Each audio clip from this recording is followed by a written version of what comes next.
This is an IWI Tavor-21. I've had this on the channel for quite some time, and I've done several gameplay videos of this. So if you want to see those, go check those out. I am going to be reviewing this today, going over what I like about it, what I don't like about it as well. This was originally a electric blowback version, so this would kick back every time it fired. But the little metal piece in here actually busted, so it no longer does that. It's just a normal electric Tavor now. But they actually are quite well. I didn't notice that the electric ones were kind of rare, as I could not find another one. So they probably didn't produce too many of those, or I just can't find them for some reason. But other than that, it actually functions really well. Mine is no longer stock, as I've replaced several parts in it. I've had this for a very long time, so I've replaced pretty much everything in here. But when it was stock, this thing actually ran extremely well, and I was quite happy with it. Now the attachments that I've put on this is a PEC box, a red dot protector, the dot sight, and a mock suppressor, as well with a new rail system that also has inbuilt sights in it as well. The original sights that it comes with is this. It's just a little peephole with a front sight. The sights really suck. They're not that great at all. These sights are terrible. I would not recommend using these at all. The ion sights on these Elite Force Tavors just really are not fun to use. So I got rid of them for this rail system that goes all the way across. But the sights on this rail system also kind of suck. Like, I don't want to use that.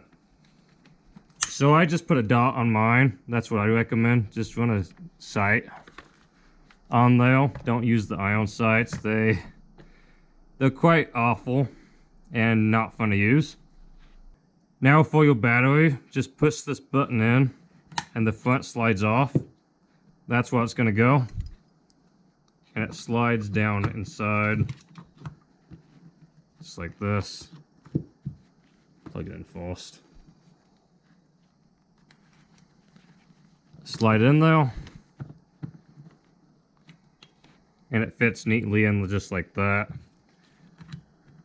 Push the button back in, slide the cap on. Very easy, not difficult at all to do, has plenty of space in there.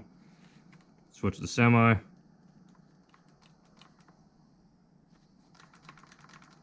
Wow, really?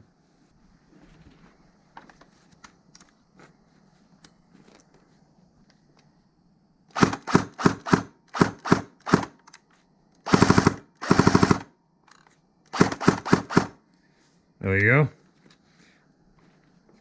Now again, mine is not stock. When this was stock, it did shoot really well. These run around 340 FPS on .20s. Now your gearbox is back here. This is where everything is. As this is a bullpup, there's nothing up here. There's two long metal rods that goes from your trigger to your gearbox that tells it to fire. And your motor is right here. This is where your motor will be. Now, what I've put in mine is a Lancer Tactical Salt Type High Speed AG motor, version 2. And I chose a black and red one. Obviously, the color doesn't matter. I like that color choice, so I picked that one, obviously. And I did ZC Leopard 8:1 ratio steel gears. You can go and get these on airsoft GI. That's where I picked them up. And then I got a M105 spring. Took the original out. Put this in there. This is the original gears. I put these Lancer ones in there. And then I put in a 75-degree maple leaf bucking, which your hop-up unit is right here. So your maple leaf's in here. That's where the barrel ends. So it actually has a really long barrel. Your barrel's like that's the length of your barrel. It goes from the front all the way back here. So the barrel on this thing's really long, which gives it a lot of range opportunity. The other thing it's going to come with is a high cap magazine. That's what this is. It's just a standard high cap mag. But you can buy better mags like Krytac Mags or higher quality magazines than the one it comes with. I'd recommend buying higher quality mags. These high caps are really cheap. And this one's actually broken, as these high caps, they are not the best quality and they don't last very long. I'm going to go ahead and show you the FPS of what mine is running with the upgrades and configurations that I've done to it. Now I've done, like I said, I did Lancer Tactical Pulse. Wow, I can't even pick this up. I did Lancer Pulse. I know some people don't like Lancer, but I've had no issues with them. I quite like them because I find them to be pretty affordable and they hold up pretty well. And this Tavor is actually really silent. I'm going to go ahead and give you the FPS chrono now I've done for this Tavor. Tavor 2.5s, 305, 308, 310, 310, 307, 309, 308. Full auto, 12.4, OPS is 10, 13, 16,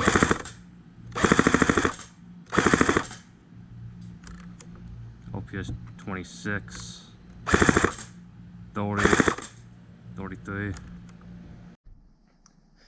Now for the sound comparison, this is a stock Lancer.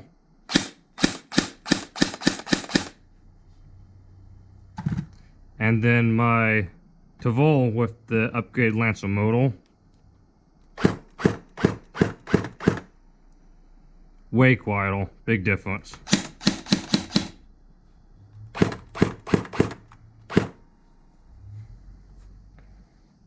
So I definitely advise getting the upgrade modals over the standard stock ones that this one has. Any upgrade modals would be better in general. It doesn't have to be Lancer, obviously. That's just the brand that I chose, because I find them to be pretty okay for the price that they run at.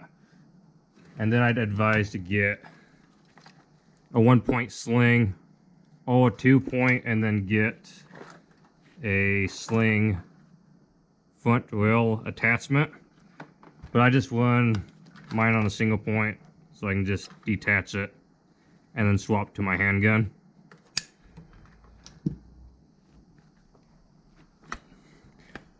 Some of the things I don't like about this AG, well, I should say the Tavor in general, is it's quite hefty and awkward because it's very wide. Like this is kind of your standard AG. It's about that width. So the Tavor is almost double that. So this thing's very wide. It doesn't fit in very many gun bags either, or airsoft bags, or whatever you want to use, because it's kind of awkward. Also, your stock is not adjustable because your gearbox is in here and it's a bullpup. So everything's back here. It's not adjustable at all. It is short though, so it is good around corners and stuff because it is a bit, it's shorter but it's wider, which is kind of weird the way it is, but that's how bullpups are in general. It's fun though. I like it. I've enjoyed it. I just find it to be kind of awkward compared to non-bullpup stuff. But it's interesting. Now, if you want to get to your gearbox and get to your modal, you just gotta remove this pin right there. And you can actually barely see my modal inside of there. It's right there, right where my thumb is. That's where it sits. Move this mag out again. Inside of there is where your gearbox is. It just mostly has these pins holding it in, and that's about it. You will have to undo the screw, as these poles inside of here that's attached to your trigger. You have to undo your trigger system to get the gearbox out. So it's the trigger system, and then these pins, and then your gearbox will slide out of there. You don't have to undo these sides either. Also, another cool thing about this, if you're left-handed, I'm not, but if you're left-handed, you can actually change this and swap it onto the other side. So this rail can swap sides, and then your charging handle can go on the other side. So if you're left-handed, the Tavor is actually great to just swap over to a left-handed. Luckily, I'm not. Everything's made for right hands, so I'm sorry for you if you're left-handed, because nothing's made for left hand. But this thing is, so that's great. It's short, good for CQB. Just swap the spring out for a lesser spring, depending on your field rules. I'll swap out for a higher one. Like I said, mine's a M105. Which I find that to be really good for range. I get amazing range on this thing. I run 0.28s in mine. 0.25s do just fine. I'm using 0.28s. I have the original barrel, Lancer parts, different rail. Don't like the iron sights, hate the iron sights. Not adjustable stock, it's pretty wide. A little hefty, but it's nice around the corners. It's kind of cool to use, it's pretty neat. Your battery wire is right here, by the way. You can see it in there. So I don't know if that'll bother some of you, that you can actually see some of the wiring through the holes. Doesn't really bother me that much, but you can, yeah, you can see your electric wires through there. Overall, I've enjoyed this thing though. I found it to be a lot of fun. Now this AG kind of has a rigid texture to it. That's very bumpy. It's not smooth. So everything sticks to this. Dirt, good, mud. Everything sticks in here so easily. It's got some dirt right here. Everything sticks to this AG like crazy. So if you take this outside, it's going to get dirty really fast. So keep that in mind. You will have to clean it after a game if you take it outside. Or if you just don't care and just leave it dirty, but everything sticks to this. It's a dirt gravel for sure. The thing that broke in my Tavor was one of the gears. One of the gear teeth actually had broke off inside of it. This one's perfectly fine, but one of the teeth broke off.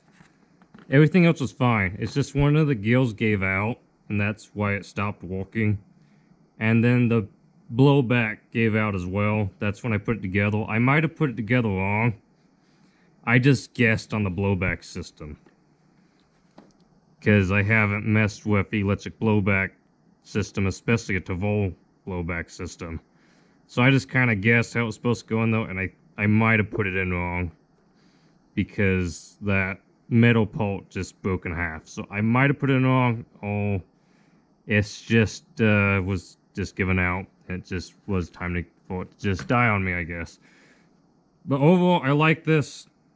They're affordable. They work well. So if you're looking for a good bullpup, these are definitely good to go for. I prefer AO over the bullpups personally, but I still enjoy this. So even though I prefer non-bullpup, I actually still like this, and I actually still run it. So it's quite fun to use. So just don't use the iron sights. I don't say it suck. On that, I like this thing. I enjoy it. And I definitely do recommend looking into one of these. Anyways, that's all I have for you today. Go and click the like button, click the subscribe button, and I'll see you in the next one.